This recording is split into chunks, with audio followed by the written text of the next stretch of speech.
You know the female gaze. Sure. So one of the aliens or predators was attractive in the movie. What?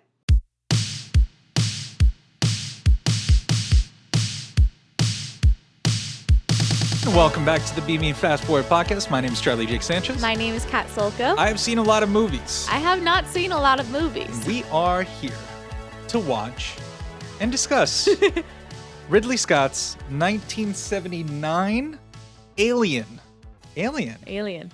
Kat, what do you know about Alien? So, What do you know about Ridley Scott? What do you know about Alien? I don't know. I don't think much about Ridley Scott, but then again, like you'll say, "Oh, he did this," and I'll be like, "Oh my god, that was Ridley Scott." That's Have crazy. you seen a Ridley Scott movie? Name him? No. Then no. Then no, I have not. We'll talk about it after the Okay. after the break. So Alien. I want to say that back when I was in high school or middle school, I saw Alien versus Predator. Oh, yeah. Yeah. Which is a crossover. It is movie? a crossover movie. Mm-hmm. Because Predator is not in the same universe. Well, now it is. But before it wasn't, right? Yeah, I this is terrible that you brought this up because I don't actually know the thesis of like why. All I remember was or that if it was just insanity. Topher Grace, is that his name from that 70s show? Yeah, I think. He was the main character. Yeah. He was the main character in Alien vs. Predator. I can't And remember. he spoiler alert for Alien vs. Predator, he turned out to be the bad guy. He was the Predator? No, he was the guy who was helping the Predator or the alien kill off the humans. He was Okay. like on the aliens Predator's Sure. side. Ooh, now I have no idea what happened in the movie. So that's what I know about that. Also, I'm pretty sure when it came out, I also saw Prometheus, which I know is in the same universe, Sure. correct? Yeah. That was But the again, only bummer that you knew that you had seen Prometheus before. Don't watching remember this. any plot points from Prometheus. So Right, I'm okay. excited to go. Listen, my goldfish brain comes in handy quite a lot. I do remember finding, well, I don't know if I want to put this out on the internet. I have to look up what a predator looks like, but I'm pretty sure I remember being on the side of a certain... You gotta be careful looking up what a predator is. What does a predator look like? Google. To catch a predator. Instantly put on a list. You know the female gaze. Sure. So one of the aliens or predators was attractive in the movie. What? Yeah. In what movie? Alien versus Predator? Don't remember which one. I'm assuming Predator, maybe? I'll look it up and I'll let you know after we watch this movie. I'm horrified by this. Turns out the Predator was you all along. Watching this movie. Objectifying these aliens. Like, yeah, how which dare one you? would I make my boyfriend if I was in this movie? We're going to get into we're actually going across the street to our neighbors, Yeah. Jeff and Gwen, and we're going to go watch. They're like, you haven't seen Alien? Yeah. Come over. This So was a request. they have that we a go surround watch. sound, so I'm excited. All right. Cool. All right. We'll see you in a bit.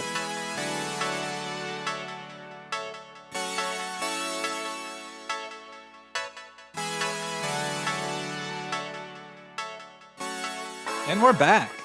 I have a new crush. All right. Yeah, this one is justified.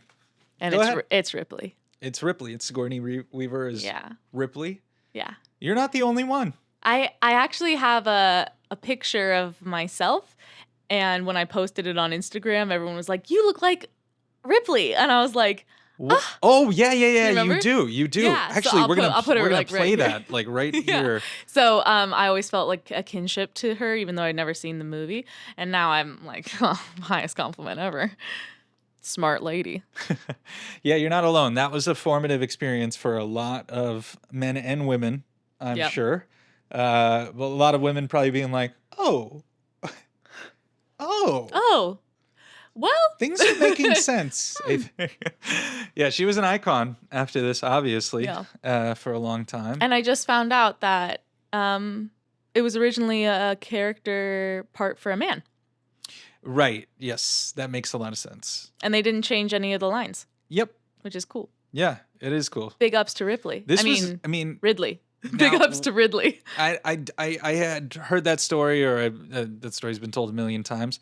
I don't know how much of anything about the other stuff is true. Like, there's a rumor that Meryl Streep was up for the part at one point, but John Cazale, her boyfriend, fantastic actor, he passed away around that time. Oh, wow. And she just wasn't working. Oh, I didn't know that. And so yeah, I'd done the research on that. But yeah, so yeah, you had already seen Blade Runner, and Blade Runner is Ridley Scott. Right. Totally. I totally remember Blade Runner. Okay, Blade Runner was after this? Blade Runner was after this, yeah. Yeah, 79 Alien. And then Blade Runner is 83. I don't actually have that on me. That's cool. Yeah. I like Ridley Scott. You like Ridley Scott? I like Ridley Scott. Oh, what an I've never put the names are one letter apart. Just one opposite letter, like mirrored down. Oh, that's fantastic. So yeah, 1979, right before this, Star Wars, huge hit. Right. Famous thing about this was he was planning, he was in pre-production on, this is gonna kill me. I wish I'd have wrote this down, on like some sort of like costume drama. And then Star Wars comes out. He's like, what am I doing? Tristan and Isolde. Oh. He was in pre-production on Tristan and Isolde. That's a classic. I was like, what am I doing? And so he was like, I got to do a sci-fi movie. I got to do my take. Whatever. There was already a script written by John O'Bannon, I think was the name, who ended up getting credit on the script, although it went through several rewrites by the producers, Walter Hill and Walter Hill being most famous for The Warriors and 48 Hours. And so, yeah, Ridley just like super inspired by H.R. Geiger, who ended up coming on to the production and doing the alien design and everything. Cool. H.R. Geiger, incredible artist, started working in posters and his artwork, books and everything. And Ridley saw his work and was very inspired and took it and brought him on. Yeah, it's like a very unique alien. It's the best creature ever, I think. Yeah. It's the best creature design of all time. Yeah, it's so... Maybe easily, honestly. Smart. Again, I can't remember what a predator looks like, but... Well, Predator is also very unique and very interesting, and what it does with its mouth. I mean, similar, though, like what the alien does with its mouth, the way the moisture is. And it's the use of slime in this movie is very masterful. And the setup, I mean, we're going to do a recap right about now, but I love the like acid of the blood and all that stuff, but like it almost feels like there's acid in that mouth that's like with the drool and everything. It's just horrifying. Yeah, absolutely. But I figured, how about you recap? Okay, I get to just sit back and enjoy myself. Okay, so we open up in a very interesting opening, very long silent opening, on a spaceship. Called the Nostromo. The Nostromo. I thought you were going to sit back and relax. No, you please keep adding details because I'm not going to remember all of these. So, so we wake up this crew in this like these interesting little pods. Side note, in general, this movie felt so modern. Weirdly, like sometimes movies from the 70s and 80s to me feel very dated, and this one felt like I could see this being made yesterday. We'll talk about that more. Let's do the recap. But the pods, they wake up from cryo sleep or whatever, and they have realized that their ship has redirected them to a distress beacon, and by law they have to check it out, even though they're just like space truckers, which I love. Shout out my dad, he's a trucker. And union forever. Union trucker. They could have used a union in this movie. Seriously. And they go check it out. They get like waylaid on the planet. And so while they're waiting for the ship to be repaired, they go check out the signal. Yeah. Or maybe at the same time. And they discover this really crazy looking spaceship. They go inside. John Hurt's there. He's very young. And I've only ever seen John Hurt as like the oldest Doctor Who ever. Yep. So Yep. that's the only frame of reference I have for John Hurt. You've never seen Hellboy? I thought I have seen Hellboy. Okay. We'll talk more about great. that. But yeah. He opens up this little egg. Not very safe, I would say. Sticks his whole face in it, and curious guy. An alien latches onto his face and inserts itself into him, quite non-consensually. So they bring him back to the spaceship, and Ripley, my girl's like, you're not coming up on here. You're going to stay in quarantine. And they're like, no. And we're like, yeah, you're going to stay in quarantine. Because this is the point in the horror movie where everyone's like, no, this is where you put them in quarantine so that things don't go wrong. And motherfucking Ash, bitch. In home, Bilbo Baggins. Bilbo Baggins himself, the little bitch boy, opens the door. Always a little slimy. Yeah. Always just I wrote a little. that down. I was like, Bilbo Baggins at it again with the weird power trips. Anyway, he opens the quarantine doors and lets them on in, and they try to like unlatch the thing, and it spits out acid, like you said. It's crazy. And then all of a sudden, the next day, like, he's back, he's fine, he's normal. They eat breakfast, and then the most insane alien prosthetic jumps out of his chest. You missed the part where, like, the alien is, like, off of him. Did you say that? The alien's off of him, and he's normal, but they like, get rid of the thing that was, or he like falls dead. The alien. It's like a corpse already. Yeah, it's already dead. He like falls, and then he's like normal again. Yeah, and then he starts having indigestion, and something bursts out of him. The chest burster, yeah. And then scurries away like. It's so funny. I wrote down, that's Bug. When he's like, once again, who's Bug in every single. The tiny. Is Bug the cat? Alien. Is Bug the chest burster? Is Bug's Bug the not face the cat. hugger? He's definitely the little chest burster. He's got too much attitude, you know? And then the rest of the movie is them, the remaining crew, trying to kill the thing. Yeah. And then escape. Yeah, it becomes a slasher movie at basically, that point. Yeah, or a horror slasher. Yeah, and then we got our final girl, Ripley. That's right. Smart girl. So that great recap. Thank you. I think slowly but surely everyone gets picked off by this. Alien, one by one. And Ripley ends up. Getting on the shuttle with the cat. That goddamn cat, and the alien has boarded. And is napping. Yeah, taking a nap. Long day for a little. I mean, it was I would be pretty exhausted. It was a marathon of murder. And she does something really smart, and she like launches him out of the chute. Yeah. She like ejects him. Yeah. Him. I'm calling him a him. Oh, that's interesting. Yeah. Yeah. Gives me boy energy. Sure. Teenage boy, a lot of angst. Oh, I can't wait for you to watch Aliens. I want to talk about how the movie opens and you don't know who the main character is. You assume, you make assumptions. John Hurt. Yeah. You're like, that's the main character. He's the first one you see. He gets face hugged. Yeah. Then it's like Tom Skerritt. It's an incredible use of gender roles to like, you know what I mean? Like it's like, oh, well, that guy's the captain. Right. So obviously like he's the. Yeah. And so it fakes you out a little bit. The only reason that I kind of knew that Sigourney Weaver was the main character is because she's Sigourney Weaver. Although a lot of those people are very famous. Like, it feels like she... You know that now. Yeah. But, like, at the time... No, I'm saying, like, now... The only reason I know it now is because I just, like, have the reference. Yeah. But, yeah. And so it's this little misdirect that is pretty brilliant. And by the time she's the lead character, it's like, oh my God. No, because I did expect the first pod to be Sigourney Weaver. And she's like not even visible. She's like in the back somewhere. Yeah. That's cool. Yeah. Yeah, even Lambert, the other woman, is kind of like more prevalent in the early on phase of the movie. Most useless crew member. Okay, hold up.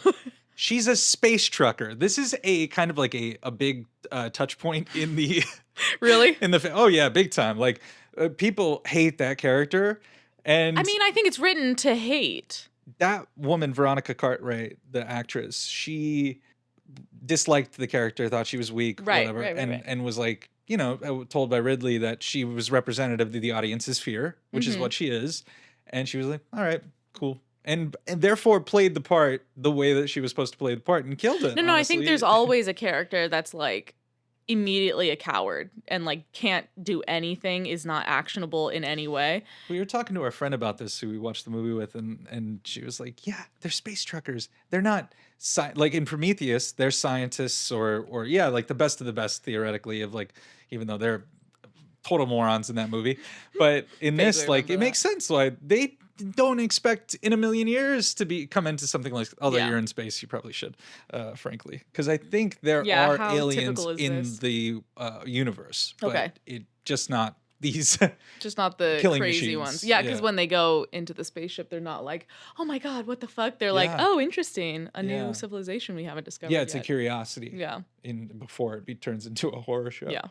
But yeah, that's one of my favorite aspects of the movie, is that, like, wait, who's that? Oh, wait, that guy's It was very much like a tone setter when it's like the slow pan across the planet and then the alien title card like coming up slowly and then the slow move through the spaceship and then the lights turn on and it's almost like you're like wandering through a set on stage and then the like stage lights come on. That's a great call. Yeah, of like it's like, and now we begin. You've seen the setting and now we introduce the characters. That's so funny. That's a great point. It does remind me of stage plays where it's just like almost like the rotating set. Yeah.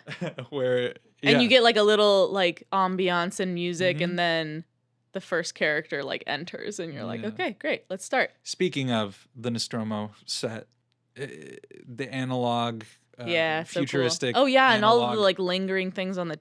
I didn't have my glasses, so I couldn't tell what the. She can't see without her glasses. I couldn't see without my glasses, so I couldn't really read the like text on the computer screens. I just knew that it was very like analog, like you said, and then it was reflected on the helmet, which I thought was interesting, and I didn't know if that was like meaningful or anything, but like I liked the visual of it.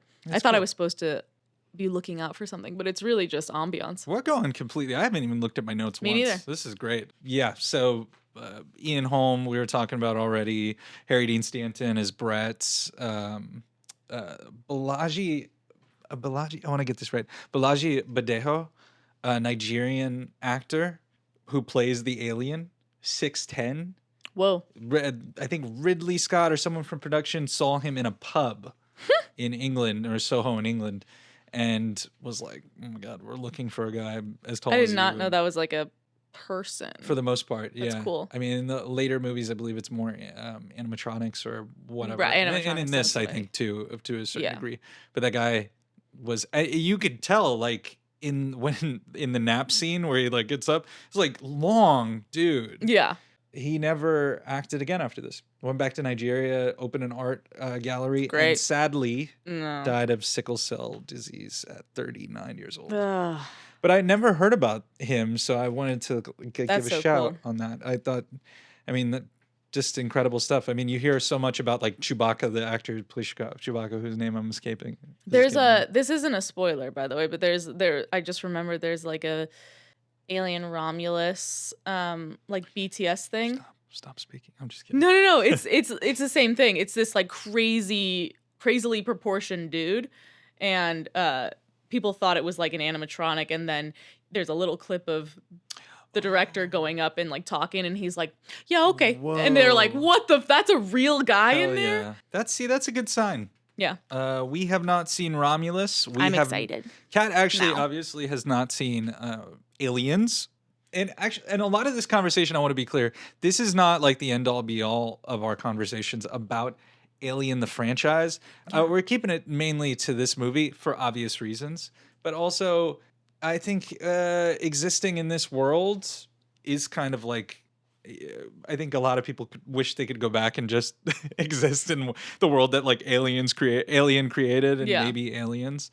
There's been quite a few mixed results on the prequels and sequels. Now that I'm thinking of Prometheus, I'm like, I love a good lore, but also I love a good mystery slasher. and it doesn't have to be more complicated than that. Yeah, people were pretty upset that Prometheus tried to fill in certain gaps. I do like those big blue dudes, though. The rubber suits. Yeah. What are they called? The Forerunners or something? The engineers? Yeah. They had 2 different names, I think. But Yaphet Kotto as, what's his name? Parker. He's great. And, the voice of Mother, Helen Horton, like pretty famous stage actor, grandmother of Lily James. Whoa. Super weird research that I got in that. Wild. Yeah. So I did have a question. So like when they land on the planet, they immediately like impale their ship on something? Yeah, I don't Was remember. that just like kind of yada-yada'd a little bit? Wasn't that the thing that they had to fix or no? Yeah. Oh, yeah. But you don't see it, which is probably the intention. That it's just like something in the dark that like damages their ship. Yeah, exactly. Okay. It's good old-fashioned low budget solution to a story plot problem. Yeah. You know? So I did hear that this movie is a metaphor for sexual assault. Like getting someone pregnant via and like assault. Male pregnancy like presenting the idea of sexual assault, but on the gender that isn't typically shown, which is male sexual assault. Oh, interesting. I never And he was saying like it's about sexual assault. Yeah. But it's about putting it on the man so that his male audience would be more viscerally like affected by the theme of sexual assault. And this is a Ridley thing that he was interested. And like smothering with the thing and rape and all of that stuff. And I thought that was like super interesting as like kind of a baseline idea to start the. And apparently there's a lot of like phallic imagery all over the place. Okay. Yeah. That's what we do like a little bit of research before we do this section, and I just saw this thing about like how like all the ships are kind of like emblematic of like wombs, or there's a lot of tubes and a lot of openings. Like the egg opening was originally designed to look way more like a vagina. Whoa. But then Ridley changed it to like a flower because he didn't think the studio would say yes to like a vaginal opening. Yeah. And then there's just like a lot of doorways that look like famous artist, the vagina artist is like Georgia O'Keeffe. She would be so proud. Very proud. Flowers were also vaginas to Georgia O'Keeffe. Mm-hmm. Is Prometheus a prequel? Uh-huh.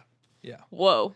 I don't know how that works. Yeah, I still am a little unclear about where everything fits. But that's another thing that made me think this was it just surprises me that it was made in 1979, because that ship looks so like modern sci-fi. And that's just, I mean, that's probably miniatures and fog and... It was not miniature, but it was not scaled for adults.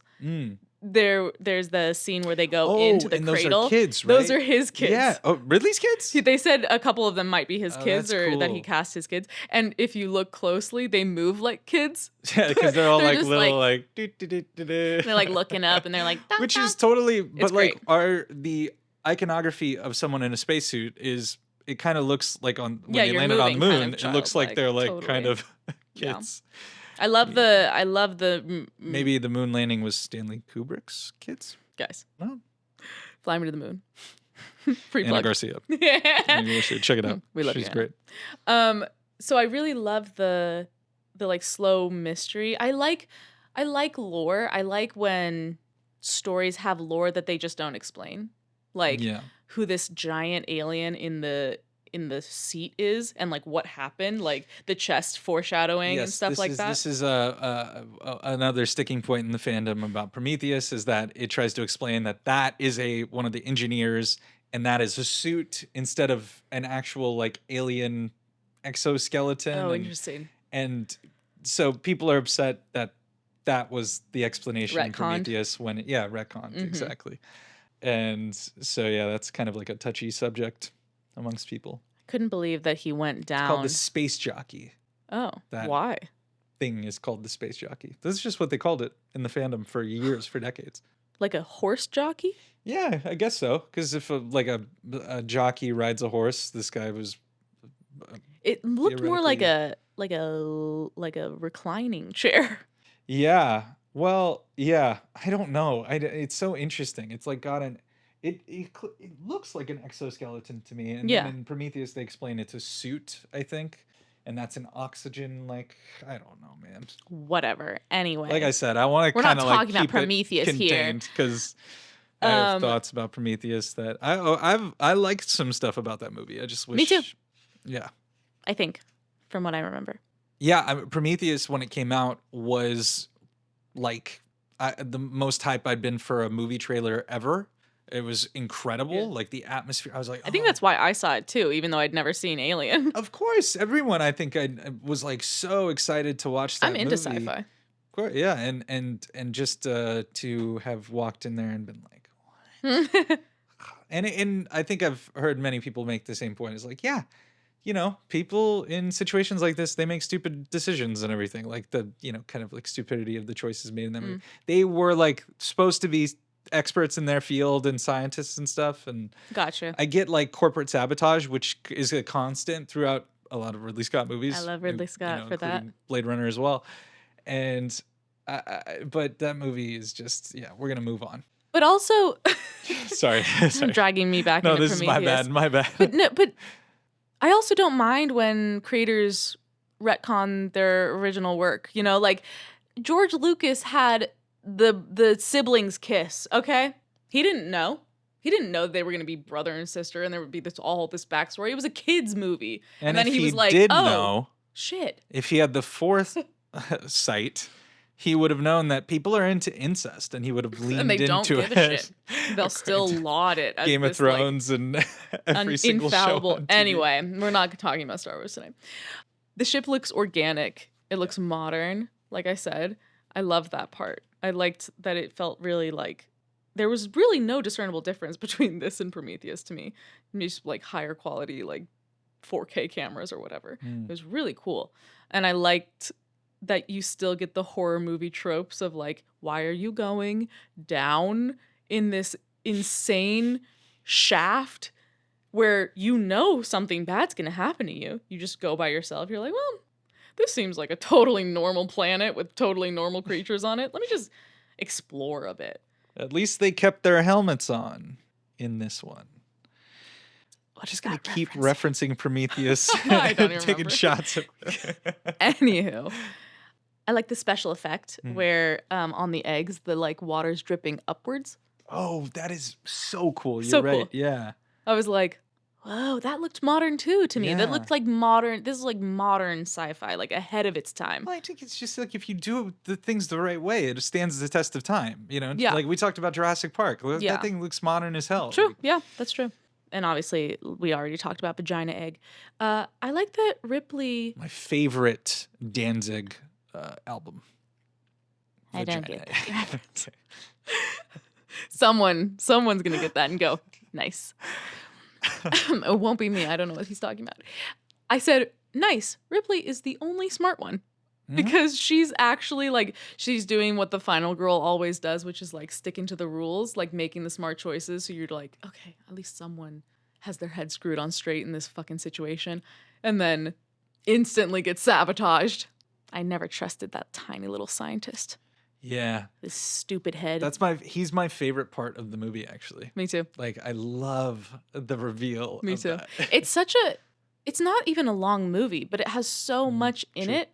It's one of those things that I think I miss from some modern day movie making is like, it felt like they could fit a lot of different sequences into movies that were maybe 2 hours back in the day, but nothing felt rushed. That's so fascinating to me because you're right, but it's like statistically, nothing feels rushed. You're totally right about it because it wasn't rushed. Yeah. Statistically back then, I think an average shot was, I don't know, 15 seconds or something. Yeah, yeah. And the now cuts, an average maybe shot it is is like the 3 fact seconds. that the cuts are like so frantic nowadays or like so sporadic or whatever I'm saying. That is true. They do let a scene play out. Back then, they used to let the scene play out, maybe in a wide for a bit longer, and then all of a sudden something starts happening and you go in. Yeah, and I just feel like there's so many acts to this movie. There's like the opening act where you're introduced, and then there's the planet exploration act, then there's the John Hurt getting killed act, and then there's the Ash betrayal act, and then there's the final like third of the movie, which is like trying to get the hell out. Yeah, survival. Survival. And like slasher time. And there's so many parts of it that just felt like you could linger in this scene. And maybe that's just like economical storytelling. I don't know. I admire it, and I wish there was more of it like I think it's nowadays. just trust also in the story you're telling. Yeah, exactly. And it's interesting because this movie, I think a big part of it is that there's just enough information.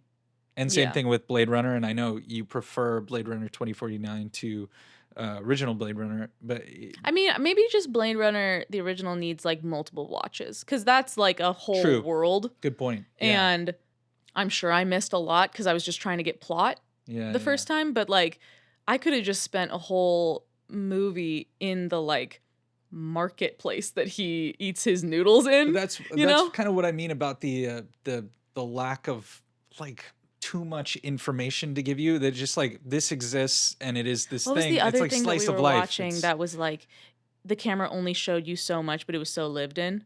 Oh man, this is gonna kill me because I know exactly what you're talking about. It's reminds me of like, Oh, was it Rebel Ridge? was it Rebel Ridge? We were talking about the Chinese restaurant. Yeah. And it reminded me also of Handmaid's Tale, where it's like you get to see only what the characters really need to see or get to see. Well, you get to see exactly what's in their hood. In that one, that's specific. Yeah. But in this one, it's just like you get to learn as much as you need to learn without it being like, and this is why you're the science officer and I am the captain and blah, blah, blah. And it's just like everyone is talking the way that they would talk if they were on a trucker expedition. Yeah. And it's so good. Yeah. You want to fill in all that information. That's why everyone's into TV now, because, it's all it is plot. It would be so interesting if this was a TV show in the modern day. Like if this wasn't a 1970s property and it was like made today, and it was a 10 episode miniseries about like the first part is Alien and then the second part is like Prometheus prequel, Right. and then like on and so forth. I don't know where this goes, but like that would be cool. But for movies, you don't need any of that. That's the thing, is like when you start to over explain in a movie, you lose that little magic. And I thought that way, that's how I thought Blade Runner 2049 was going to go. This is so funny that we're having this conversation. I'm glad. Blade Runner 2049, I was like, how could they kind of not beat the original, but how could they do just as good a job or whatever? And they do fill in some details. Yeah. They fill in a lot of the world. Yeah. But it's also just about another like zoomed in story of one character in this world, you know? Yeah. For the most part, like movies are about an idea and TV shows are about like character arcs, because although both have both, sure, it's more concise in movies versus TV shows can have a lot of different themes that they're exploring. But if a movie has too many themes that they're exploring, it's not coherent. This one is like sexual assault, slasher survivalist movie, and also like corporate criticism of corporations and greed and like the cost of power and things like that. And so it's just like concise ideas where, I don't know if Ripley has a super from one end of an extreme spectrum to the other arc. She's kind of just the cool girl the whole time. And like the badass who makes the right choices and like gets to survive because of it. That's fine. She doesn't have to like have this whole like journey. But the point is that she's the like POV for the audience to kind of have a journey. Yeah. Yeah. Even though her character doesn't really change in any drastic way. Yeah. I don't know how I got into that point. No, it's good. To wrap it up, this like you lose some of that magic when you try to over-explain things or try to fit a character arc that doesn't necessarily fit. You lose a little bit of that, like, secret sauce. I wrote down best title card. Let me blaze through some of these points. Jerry Goldsmith did the score. Jerry Goldsmith did my favorite score, Chinatown. And we love Chinatown. This is a Chinatown house. This is in this house, we worship Chinatown. Mm-hmm. Jack Nicholson. Our Jesus. Jerry Goldsmith, though, the score is spare but effective. Everything's so lovingly photographed. The lighting is my God. incredible. I don't even notice. This is coming from me. The lighting was incredible. Ugh. I noticed it, and I'm not technically minded in that way very much yet. I'm learning. But this was one where I was like, oh my God, this is like a master class in how to light things. And also how to make the lighting be a part of the atmosphere and practical and feel totally earned and lived There's in. this amazing shot, and I'm sure we'll put it up here, but it's like when one of the engineers is looking for the cat, and he's going into the big room with the pipes, and he's like silhouetted by the light in the doorway, and he's like dead center in the frame, and then it flips to the opposite, and he's like the only figure in this dark room, and it's just such a good beautiful, it was just like I just kind of got taken out of it just for a moment to be like, that's such a beautiful shot, you know? And then there's like some cool shots with Ripley where like the light's right behind her and she has the machine gun or the like flamethrower, and she's like such a badass, and then like the blinking lights at the end that are very chaotic and you can't really see much. It's so good. Yeah, it's excellent. I love every time that they, the lighting every time they go in, and it's the lighting of the spaceship, but when they go in to see Mother. Yeah. I think that it's one of the few moments where the shot becomes like handheld.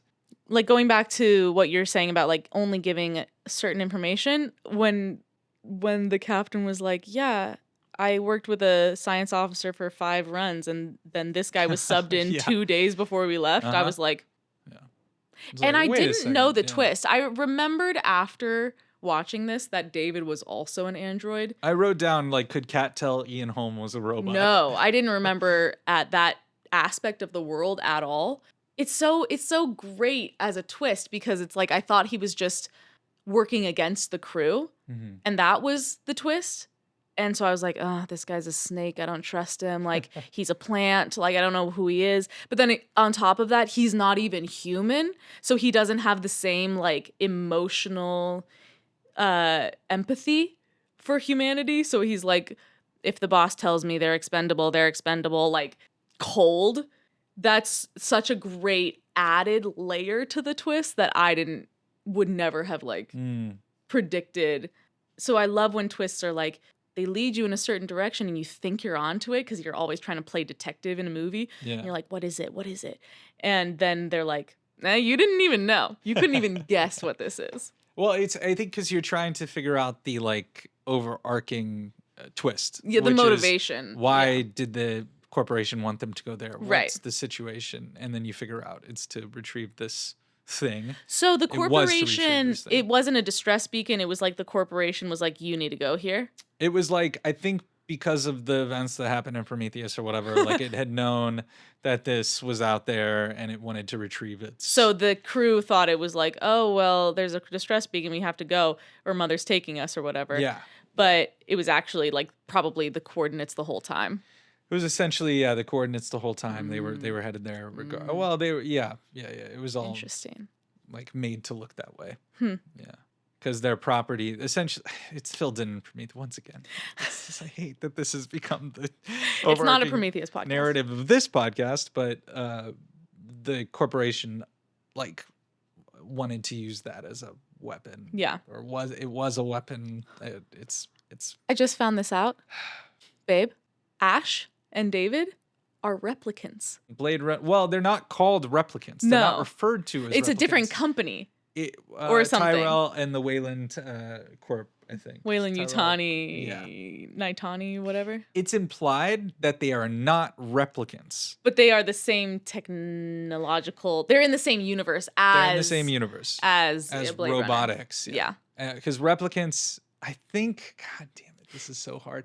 I think by the time Alien happens and the subsequent aliens or whatever, that replicants are like out or they're not necessarily being used the way that they were. So like David and maybe Ash to a lesser degree. Ash, I think they're David seems to be a little high functioning, which is interesting. Once again, because Prometheus happened in the past. I don't know. That's my only that's like where it gets a little harebrained. But I think Ash is supposed to not necessarily be a higher functioning robot per se. Yeah. And so there are levels to this shit. He's like the Model X. Yeah. He's like the Cybertruck. Oh, and God. David is David is the I don't know enough about Tesla. That's as far as the metaphor goes. I was excited about them when they first came out. Yeah, I wrote The Thing and Alien share a lot of the same DNA. The movie The Thing. Totally. Yeah. Totally. I mean, it's the same kind of like I like the tropey slasher picked off one by one thing. Like everyone's different. You know, like the Thing and this and like Halloween or something. Are you talking? Or yeah, any horror movie where there's like gonna be one final person at the end of it. It's like the bones are all the same, but like the actual meat is totally unique in a good one. Yeah, you know, yeah. So I don't mind that at all. I liked that. I like that part a lot. Yeah. I wrote the really long cat chase scene, which is like again what I'm saying. You take your time. Just bit my tongue. Oh. Jonesy, the cat. The cat. People are gonna want to nail that down. Get the name of the cat right. Listen, I'm not a cat person. Okay, we don't have time always to save the fucking cat. You know, I'm just saying. Like in the middle of this whole thing, she was like, "Come on, get in the crate, get in the crate." I'm like, the cat doesn't want to get in the crate, so maybe you just go. That's my hot take. Well, I mean, it's pretty topical. A lot of people trying to save cats these days. Eating the cat, they're eating the dog, they're eating the cat, they're eating the dog. Oh, my Lord. What is the world we've created? It's funny because there's like a big section of my notes that is basically from like, is Ash not working on this side? To like at the very end where I was just not taking notes. And I was just watching. Oh, yeah, everything. That usually happens when something is really When I'm into good. it. Yeah. I liked the reveal of Ash as like he pops his head into Mother while she's like discovering the secret, the twist of like the crew's expendable. Ugh. And then he's like, see something interesting? Like, Yeah. You little creep. He's like, oh God. And then she beats the shit out of him. And then he's obviously stronger because he's a robot, whatever. I love he's full of milk. I know the robotics and the milk and the, that stuff is so cool. So cool. I didn't like that he tried to shove a magazine down her throat. That was a weird way of killing someone. But like also weird and interesting. Again, very, imageries of assault and things like that. Smothering and like suffocation and things like that. That is also phallic, technically. Yeah, very phallic. So is it true that the crew, the cast, didn't know that the thing was going to burst out of his chest? That seems crazy. There was, I heard about this way before I even watched this movie, but I remember like facts about movies, and it was like Ridley Scott didn't tell the cast that either the prosthetic was going to burst out or that it was going to happen on that take, so we got their genuine like reactions. Oh, that's funny. So I don't know, I didn't confirm or deny that. Like, I wonder if they were cueing them and they were just like, do it now instead of doing it at the time they were supposed to. It was just, I just heard that it was like some of their reactions are totally genuine because they didn't think it was happening. Reactions are on fantastic. Yeah, they're great. They are so realistic. Yeah, same.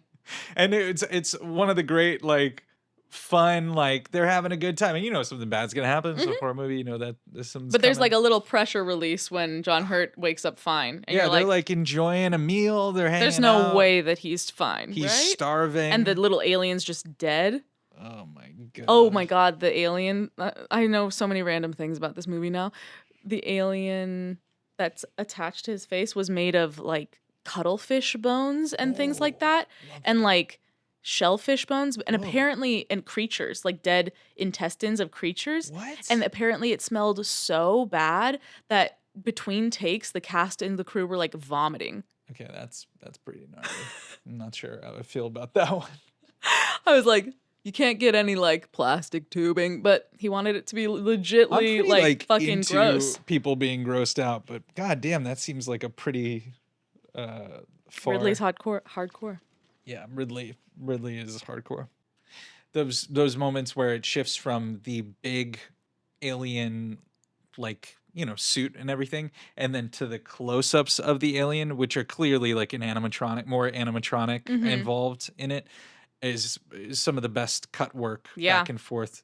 So yeah, the idea of the alien is the perfect organism, this perfect killing machine, and continues to adapt in real time. And like a day ago was like a baby, and now it's like 6'10". Yeah, is crazy. And acid for blood, and like all these defense mechanisms that make it like impossible to harm it outright. Yeah, is very interesting. I think at one point there's a heartbeat. I wrote heartbeat down too. Yeah, I wrote heartbeat too, and I was like, this is just the score is just a heartbeat. Yeah, and I love that. It's incredible.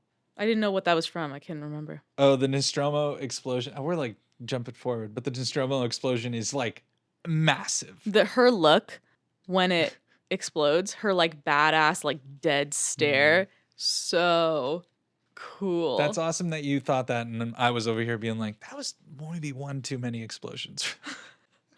Nah, but I just like that she didn't react, and it's just in her reflected, like in the reflection in her eyes, and she's like, hell yeah, hell yeah. I wrote, make more noise putting the spacesuit on. Oh my god, I know, it's like rubber and shit. That was the only part of the movie, genuinely, that my belief was, I couldn't suspend it, was like, he's napping.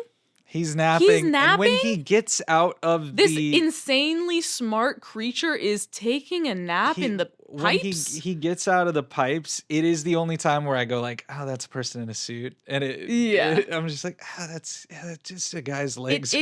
I wish there was maybe like one little tether to the plot where maybe he got injured or something, and that's why he needs to like, he's a little low power mode. But it didn't really make sense to me that he like gets onto the space shuttle and then immediately like hides and passes out. Like, why wouldn't he kill her? But I guess he wants to get off the Nostromo. Yeah. So. I think it's just like maybe the alien thought that it had killed everyone. I have no idea. Yeah, I don't know. That was the only part that bumped for me, but the I didn't know what the plan was when she was putting on that suit. I was like, what's happening? Could have been like an ego thing because the cat kind of like, you know, scared it a little bit. Totally. And that really tracks for Bug. That's right. Yeah, he has a big ego. Oh my god, the jump scare in the middle of the movie. And I guess it's not really a jump scare because you should be expecting it. I've seen the movie. I've seen this movie. And so when Tom Skerritt is like in the, you know, what is it called? The ventilation system. And Lambert's like, he's like, and you're just like, where the fuck? Where? Tell him where. Tell him which way. And the Wi-Fi goes down. He just like turns and the light of the torch pulls up. I was like, I legitimately freaked out. The one jump scare that got me was when the little tail and then the whole body fell on her shoulder. And I was like, from the bottom? Yeah. Yeah, that one really got me. Any of that stuff is maybe my least favorite stuff. Although the alien being in someone's face is pretty. That conceptually is like so horrifying. Being like force-fed oxygen through an alien on your face is like insane. Hate that. What I really love about this movie is how satisfying it is. There's like, that's, I think, the only difference between this and The Thing is like The Thing's ending is ambiguous. Oh, it's my favorite. It's so satisfying. And I love that ambiguity. But this one is like, yes, she's gonna fucking do it, you know? And like, she gets I love the costume changing slowly where it's like, it's more and more ratty and she gets more and more weapons. Like, it's very video gamey a little bit to me, and I love that. She gets the cat. Oh, stupid fucking cat. And then... and then like I like cat people after this. Sorry. And then I like that she self-destructs and then she realizes that he's in her way, her escape route. She tries to unself-destruct and she's too late. So it's like very tension filled. And also, you know, the self-destruct thing is like 10 minutes countdown, right? Oh yeah. And it does feel like you're watching it in real time, through the whole 10 minutes. That's actually a good point. I love that about it. Another part of the movie that does not feel rushed and just builds so much tension where you're like, how the fuck is she gonna get out of this thing? Ends up making it out. And then he follows her on. And she launches him into space, and then he gets caught. Yeah, and incinerated by the... And then she jets him. Mm-hmm. And I like the effect of the jets. I think it was water. It looked a little... It's like spray to me. It's supposed to feel like because space. I don't know if this is true anymore. I think they may have debunked this, but space being as cold as it's supposed to be, I think it's supposed to be like ice on it, and it melts it. I believe you. You're my Neil deGrasse Tyson. I just read something that it's not as cold as we perceive. I don't know. It's no, that can't be right. I don't know. They say the whole thing about like being ejected into space, like you die obviously of lack of oxygen and everything. But there was like the imagery of people like freezing, I guess is wrong. I don't know. Science Corner is for the big picture. All I know about science is from Interstellar. All you know about science. I meant to say the universe. All I know about the universe is from Interstellar. It would have been great if you just said like, all I know about science is from Inception. Oh my god. So I wanted to talk kind of like before Alien came out and then after Alien came out. Before Alien came out, once again another case of like the studio not being sure about someone. I think Ridley was the studio's fourth choice for this, and they saw The Duelists, which premiered at Cannes and won Best First Work, and so they were like, all right, let's give him the shot. Fine. And after this movie, years went by, I forgot how many, when they're getting ready to do the sequel, they never called him up. And they got James Cameron, who, I guess he's okay. James Cameron is he had done Terminator. Why didn't they call him up? Abyss, I believe, by that point. Ridley said that he thinks he was a little difficult to work with at the time, and the studio was probably like, we want someone who's not going to be a hard ass about everything, and I imagine that thinking of like, and we're gonna give this guy more money and more power and like turn him into more. And James Cameron being like the hot new thing, when he was pitching Aliens or himself for Aliens, the most famous story in the world is that they're in the pitch with the executives, and James Cameron flips over the script, writes Alien in big letters, and then the S is a $sign. Jesus Christ. And he's like, I don't know if the like $sign being so close to Alien, like subconsciously, or they were just like super into my confidence. But it's the most famous story. Sometimes I'm just like, yo, if that works, I can literally do anything. Like nothing ever is gonna stop me. You gotta have your little 15-second pitch. Have the confidence of a white man. Of James Cameron. In a pitch meeting. That's it. I mean, James Cameron being one of the most guys. confident people of all time. I'm going to make you so much fucking money. Yeah. And then they're like, check signed. Yeah. And so that was the whole thing. I won't get into Aliens because that will be on the show. I can't wait for... I doubt it's better. Okay. Then I'm saying it here. Cool. I doubt it's better. God, I want to talk to you so bad about it, but although I do think we're gonna watch Romulus before Aliens. Nope. We're gonna watch Aliens, and then Romulus comes right after, right? It comes after Alien in the timeline. Yeah. But it's better if you see. This is another thing that I'm sure everyone out there argues about is like order of release or order of chronological order within the world. Yeah. And if that were the case, we would have to watch like Fast and Furious 1, 2, 4, which 5, is a part of this 6, universe. 3, actually. 7, my favorite. Tyrell 8, Corporation, 9, founded by Vin Diesel. I'm still trying to convince him to do a Fast and Furious marathon for the podcast. I'm okay with doing like an overarching episode. We're going to at least do Tokyo Drift because I haven't seen it. I have seen parts of it. I haven't seen the whole thing. I haven't. And I love Vin Diesel, even though he's not in that one. We'll bring a guest on for that one. Yeah. Who can lead us through maybe perhaps a Fast and Furious expert, which I don't count myself as. I'm a Vin Diesel stan. I don't know if I can say that. I don't know his politics, to be honest. After the last year of The Rock, do you feel a little like, validated in, holding out for Vin Diesel this whole time? I just think... Because there was a war between them. I know. And The Rock seemingly won. Yeah. Based on PR. I honestly don't want to meet either of them because you can't meet your heroes, right? I really do think that meeting those two men it's gonna not be great for me. But Vin has been separate and apart from whoever he is in real life, my movie crush for a very long time. Yeah, you've been 10 toes down. It's the voice. Vin for a long It's the voice. time. It's like the very deep Babylon I am AD. Groot? Kind of hot.